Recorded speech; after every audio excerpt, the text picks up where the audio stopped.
Hello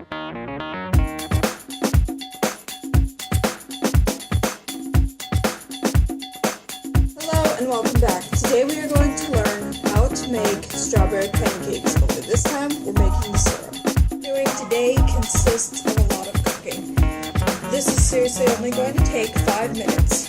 First, turn on your stove to 10 on high.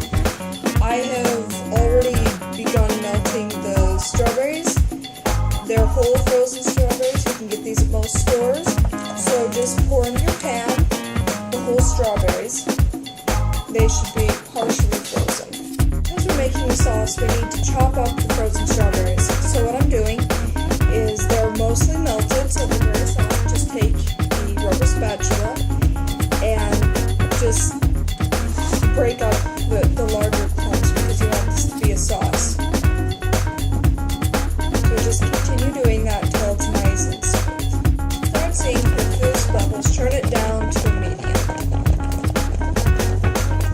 I'm using a soy milk. I'm using 2 cups of soy milk. I'm going to pour in 1 cup into this mix.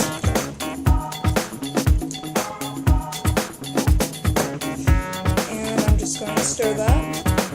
I'm using only 1 of the cups because sometimes this needs a little bit more depending on how much you make.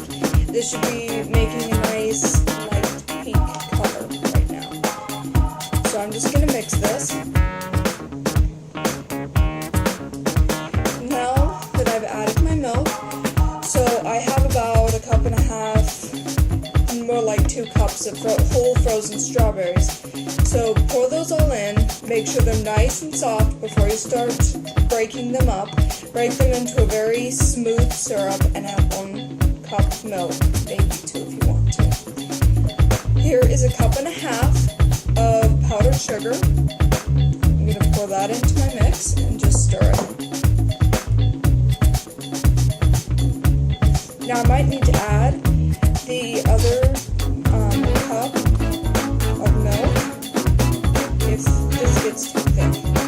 It all depends on how much you want to make.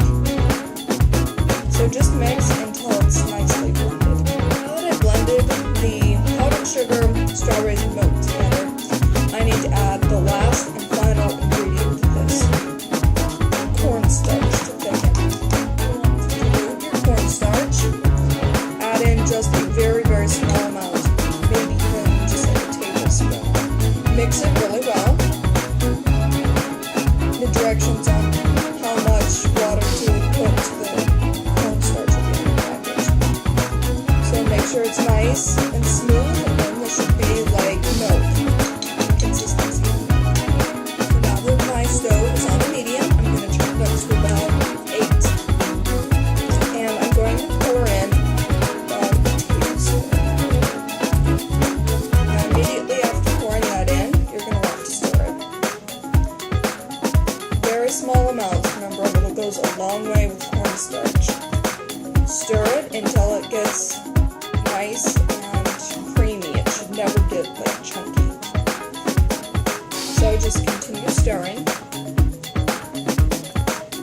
You're going to want to stir this constantly while it begins to bubble, rapidly and constantly. I've added about 1/2 tablespoon